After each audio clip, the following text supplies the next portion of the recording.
que ça soit à la maison ou alors à l'école. Il y a un gros problème de représentation. Techniquement, je me sens bien dans mon corps, mais c'est, je pense, surtout le regard des autres qui me met mal à l'aise. Même s'il y a beaucoup de gens qui me disent « Non, tu es très bien, tu es belle », j'ai quand même un gros manque de confiance en soi. Peut-on être belle ou beau quand on est asiatique ? Quel impact a notre physique, notre corps, sur notre identité ? L'apparence physique peut sembler être un sujet superficiel, mais c'est la première chose que l'on voit et que l'on montre de soi. Un premier indice sur son identité. Quand on grandit dans un pays dans lequel la majorité de la population et les modèles ne nous ressemblent pas, qu'on soit enfant d'immigrés, adopté, métissé, comment construit-on son rapport à son corps, à son identité et à celle des autres ? Pour répondre à cette question, à l'occasion du projet artistique Asidentité, j'ai interrogé des modèles d'un jour, juste après leur shooting photo. Nous avons parlé de rapport au corps, à la beauté, du regard des autres et des clichés, mais aussi de confiance en soi, de féminisme et de sororité. Le témoignage que vous vous apprêtez à écouter est l'une de ces confidences sonores. Belle écoute. Dans cet épisode, Elsa, sino-malaisienne, raconte la difficulté d'aimer un corps qu'on lui renvoie comme en dehors des normes de beauté occidentale et familiale. Elle nous confie avec émotion son souhait d'y arriver, notamment grâce à la communauté asiatique à laquelle elle essaie de se connecter. Je m'appelle Elsa, j'ai 27 ans. Je suis née en France avec de multiples origines. Chinoise cambodgienne du côté de mon père et chinoise kadazan du côté de ma mère. Kadazan, c'est une ethnie minoritaire en Malaisie. Je suis actuellement enseignante de français. Ça ne se voit pas avec mon physique. Voilà, j'enseigne le français, mais pas le français classique, plutôt à des élèves qui viennent d'arriver sur le territoire. Donc c'est à des étrangers. J'ai déjà participé à un shooting photo il y a 3 ans. C'était Olivier Vino, si je ne me trompe pas, qui capturait des portraits d'Asiatiques de France. L'idée de refaire un shooting m'a plu. Et ce qui était aussi rassurant, c'est que c'est plutôt exclusif dans le sens où on est entre femmes, entre Asiatiques. Donc ce n'est pas un environnement pour moi malveillant ou quoi que ce soit. J'évite ça au maximum. J'avais très envie de voir d'autres gens, de faire d'autres rencontres, même si je ne suis pas quelqu'un de très loquace de base. Mais voilà, j'avais envie de voir d'autres visages, surtout après le confinement. Avant d'entrer à la fac, j'étais presque maigrichonne. Donc je fais 1m65 pour moins de 50 kilos. À un moment, je faisais même 44 kilos. Et depuis que je suis entrée à la fac, j'ai pris énormément de poids. Et au début, ça m'a fait très bizarre. Je n'entrais plus dans aucun vêtement. Je vais dans les magasins, je ne trouve aucun vêtement à ma taille. Et c'était un peu conflictuel, surtout à cause du regard des autres et particulièrement du regard de ma famille. C'était assez toxique. Ma mère, elle avait une conception du corps sans doute très liée par la publicité, les films, etc. Elle n'arrêtait pas de faire des remarques sur ma prise de poids. Et aussi, j'ai une relation un peu conflictuelle avec elle. Pas une seule fois de ma vie, elle m'a complimenté sur mon apparence.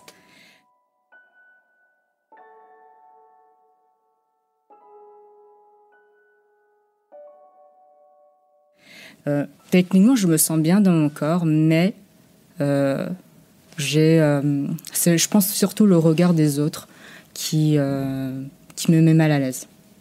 Même s'il y a beaucoup de gens qui me disent « Non, tu es très bien, Elsa, tu es belle », j'ai quand même un gros manque de confiance en soi. Et en fait, j'ai surtout très peur du regard des autres, encore une fois. Me présenter... Aujourd'hui, ça a été dans la RER, par exemple, j'étais en mode est-ce que je fais pas demi-tour ? J'étais extrêmement stressée. J'ai pas pris mon microscope et regardé toutes les femmes qui étaient d'ailleurs très très belles. Moi, j'étais assez poilue et J'ai un corps assez disproportionné. Enfin, il y a des moments où ça va, et puis là, j'ai un gros ventre, j'ai des larges épaules. Et c'est ce genre de corps qu'on ne voit pas souvent, des corps qui ne correspondent pas à ce qu'on voit à la télévision, dans les médias, etc. Et j'avais envie de dire, bon, voilà, je suis une femme, j'ai ce corps-là, j'ai envie de le montrer. Corps parmi tant d'autres, on est tous uniques. Je ne suis pas un schéma spécifique, et j'avais envie de montrer ça à d'autres gens, encourager les jeunes femmes qui sont mal à l'aise parce qu'elles reçoivent aussi des remarques pas très agréables. Voilà. Donc il y avait ça aussi. Donc,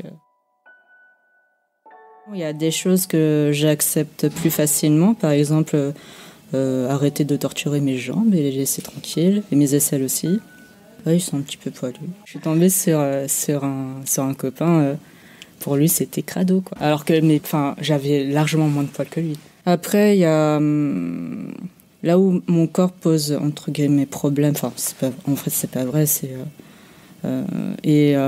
quelque chose que je ne rencontrais pas avant cette prise de poids. C'est vraiment trouver des vêtements. Et là, je vois, par exemple, je suis pas du tout quelqu'un qui fait du shopping. Je déteste aller dans les magasins. J'ai des sueurs froides. Je trouve quelque chose qui me plaît, que je trouve beau. Enfin, c'est rare. Je me dis, ah tiens, ce vêtement-là pourrait me correspondre. Et là, je le mets, et je dis, mince, j'arrive pas à le mettre. Parfois, je me dis, mince, si j'étais comme ça, j'aurais pu mettre ce vêtement-là. C'est triste. Quand je me rends compte de ça, c'est assez triste, en fait.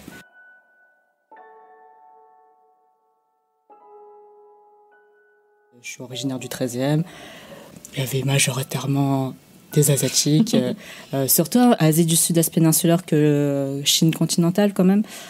J'avais pas forcément conscience de mon corps, et puis en plus, j'étais encore enfant, même s'il y avait ma mère derrière. Et là, on sent que tu es dans un pays majoritairement non asiatique, c'est quand tu entres dans des relations amoureuses, voire sexuelles, avec des personnes, on va dire blanches, parce que c'était majoritairement des blancs. Gros fantasme, gros fantasme. C'est dommage que ces personnes-là regardent ton corps uniquement pour leur fantasme. Il y a le classique du vagin, ou sinon j'ai eu mieux, c'est la première fois que je baise une asiatique. Je me vois pas dire c'est la première fois que je baise un africain. Voilà, ça c'est sur les relations sexuelles, et puis sur les relations amoureuses, parce que j'ai une tête d'asiatique, je suis censée faire certaines choses à la place des hommes. C'est beaucoup plus fort au niveau de la charge mentale, etc. La femme asiatique, alors que ça veut rien dire en fait, la femme asiatique. Dans l'inconscience collectif, on pense que ces femmes-là sont censées tout gérer, sauf que c'est fatigant, quoi. C'est totalement fatigant. Que ça soit à la maison, tout ce qui est extrascolaire, ou alors à l'école. Il y a un gros problème de représentation. En fait, ce sont les adultes qui véhiculent ces clichés-là, parce qu'un enfant ne naît pas avec cette idée-là. Je suis né, les Noirs sont des animaux. On n'est pas avec cette idée automatiquement, ça vient de quelque part forcément. Il faut un gros travail sur ça, et une redéfinition sans doute de ce qu'est le racisme, les stéréotypes. Il y a des gens qui n'ont pas du tout conscience de ça, qui pensent ne pas être racistes aussi. Et là, il y a une grosse part de déconstruction à faire, et c'est une partie qui est très violente en fait à faire. Réaliser qu'en fait tu es raciste, que tu dis des propos racistes, c'est assez violent pour les auteurs de ce genre de propos. Donc pour moi, je pense que c'est via l'éducation. Ça fait très longtemps que j'ai pas eu de compliments. Je pense, c'est la première fois qu'on me dit que je suis belle ou magnifique. Même si j'étais assez perplexe, ça fait du bien. C'est bon pour l'estime de soi surtout. Donc si ce genre de projet recommence, il faut surtout pas hésiter, tant qu'il y a ce cadre bienveillant, bien sûr. Vous venez d'écouter un épisode d'Asiatitude, le podcast qui met en lumière les questionnements, les talents et les cultures asiatiques en France. Cet épisode hors série a été produit, réalisé et animé par Mélanie Hong et monté par Alice Krief, ingénieure du son. Si vous l'avez écouté jusqu'ici, vous l'avez peut-être apprécié, alors n'hésitez pas à le partager autour de vous, à nous écrire pour nous le dire, sur nos réseaux sociaux, par mail, en audio. Ça donne du sens à notre travail et beaucoup de force pour le continuer chaque jour. Tous les liens sont en description de l'épisode. Vous retrouverez aussi en description plus d'informations sur le projet artistique Asidentité à l'initiative du collectif Sororasi. Il comprend un volet photographique à travers des expositions, un volet vidéo et un volet sonore dont vous venez d'écouter un épisode. D'ailleurs, je vous invite à écouter tous les autres témoignages. Merci pour votre écoute et à bientôt pour le prochain épisode.